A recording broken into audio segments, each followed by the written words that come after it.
এখন যাচ্ছি এর কাজে, দেখি কতদূর কি হচ্ছে, কাজটা হচ্ছে কিনা।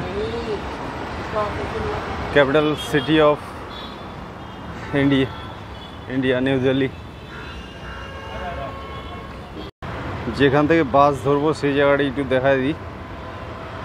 Adinath Shri house, ministry of বিয়ার, এখান থেকে চাণক্যপুরীর বাস ধরবো। সামনে যে বিল্ডিংটি দেখা যাচ্ছে এটা হচ্ছে স্টেটমেন্ট হাউসের বিল্ডিং। আর যে জায়গা থেকে বাস ধরছি মতলব নিউ দিল্লি রেলওয়ে স্টেশন থেকে এই যেখানে বাস ধরবো এখানে হেঁটেই আসা যাবে, খুব একটা বেশি দূরে নয়। এই বাস স্ট্যান্ডে আসতে ইন্ডিয়া গেট থেকে, ইন্ডিয়া গেট বলছি, নিউ দিল্লি স্টেশন থেকে এই বাস স্ট্যান্ডে আসতে মোটামুটি 5 থেকে 10 মিনিট সময় লাগবে। এখান থেকে ভাড়ায় 10, দেখি কত হয় পরে বলে দেবো ভিডিওতে। সুপারবাজার বাস স্ট্যান্ডে গাড়ি ধরলাম। গাড়ি এখানে চাণক্যপুরীর জন্য ধরতে হবে 420, ভুল বললাম, 604, 620, 781, এই তিনটার মধ্যে যে কোনো একটা ধরে নিতে হবে, যেটা যাবে চাণক্যপুরীতে সুপারবাজার বাস স্ট্যান্ডে।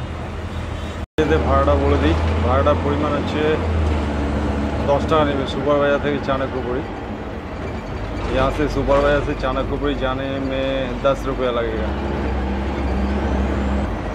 नॉर्मल बस है, एसी बस से एक भाड़ा बेसी है, एसी में भाड़ा ज़्यादा है, नॉर्मल में 10 रुपया। कैपिटल सिटी क्राउडটাও একটু দেখায় আপনাদের কীরকম ভিড় আছে চারিদিকে, গাড়িতে সেরকম লোক নেই। চলো দেখি কাজ হয় কিনা, কতদূর কী হচ্ছে।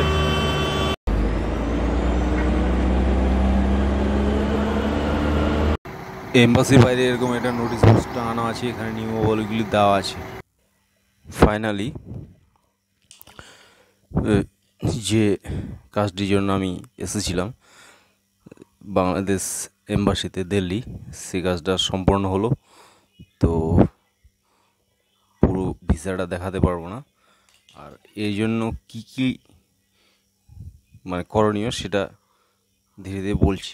বাংলাদেশ এম্বাসিতে বাংলাদেশ ভিসা করার জন্য কোনো রকম ফি লাগে না, এটা জানিয়ে দিই, কোনো রকম ফি লাগে না বাংলাদেশ ভিসা করার জন্য, নো ফিজ, কোনো রকম ফিজ লাগে না।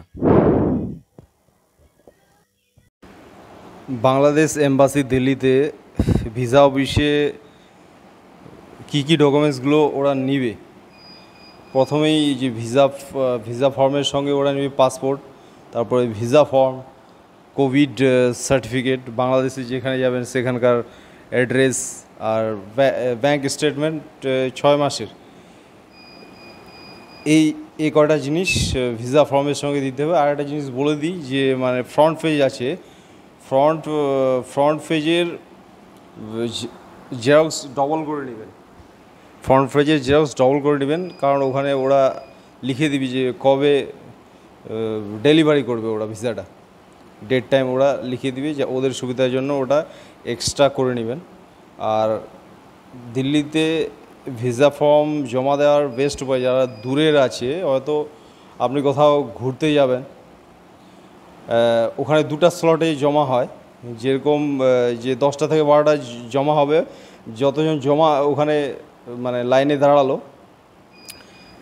তাদেরকে 2 ভাগে ভাগ করবে। যারা আগে এসছে প্রথমের অর্ধেককে প্রথমে আগে ঢুকিয়ে দিবে, ওদের কাজ হয়ে যাওয়ার পরে আবার অর্ধেক যতগুলো পড়ে থাকলো তাদেরকে আবার পরে ঢুকাবে। এখন আপনি যদি আগে জমা দিতে যান তো তাহলে আপনাকে কি বলে একটু অ্যাডভান্স পৌঁছা দেবে 10টার আগে, আর যদি একটু আপনার দেরি হয় তাহলে একটু দেরি করে পৌঁছালে পরের লটে পেয়ে যাবেন।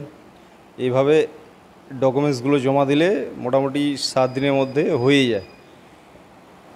আর বাংলাদেশ ভিসা কোথায় কোথায় হয়, বাংলাদেশ ভিসা মুম্বাইতে হয়, মুম্বাইতে একটা কভারিং লেটার লাগে।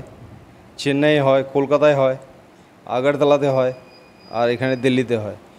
সব থেকে ইজি হচ্ছে দিল্লিতেই সব থেকে ইজি। যেরকম আমি যাচ্ছিলাম রাজস্থানে, তো দিল্লিতে এখানে ভিসা ফর্ম জমা করে আমি আমার কাজে চলে গিয়েছিলাম। আসার সময় আমি এখানে পেয়ে গেলাম। তো সেরকম আপনাদেরও যদি কোথাও যাওয়ার প্ল্যান থাকে, সেরকম দিল্লিতে একদিন থেকে কাগজটা জমা দিয়ে আপনি হয়তো উত্তরাখণ্ডে ঘুরতে চলে গেলেন, সেখানে কোথাও থাকলেন, ঘুরলেন, আসার সময় আবার ভিসা নিয়ে চলে আসলেন। এভাবে কাজটা মানে করতে হবে, তাহলে ইজি হবে। আপনি তো শুধু ভিসা নেওয়ার জন্য দিল্লি যাবেন না, এটা একটা ব্যাপার আছে আর কি। আর ভিসাটা পুরোটা দেখানো গেল না, কারণ ওরা কি করে, ভিসা পুরোটা দেখালে হয়তো ইউটিউব থেকে ভিডিও ডিলিট করতে পারে এরকম একটা। আর ভিসা এম্বাসির আশেপাশে ক্যামেরা অ্যালাউড না, এই জন্য মানে ওখানে করি নাই। ভিসাটা পাওয়ার পরেই ওই জন্য পুরো জিনিসটা বললাম।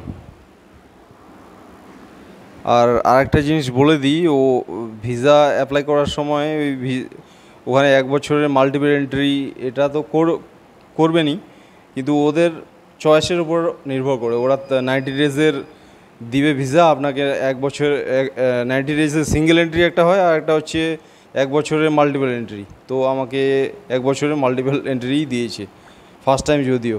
তো ওদের ওটা পছন্দের উপর নির্ভর করে, চয়েসের উপর নির্ভর করে, ভিসা এম্বাসির উপর নির্ভর করে। তো এই বাংলাদেশ এম্বাসিতে এই জিনিসগুলো লক্ষ্য রাখতে হবে।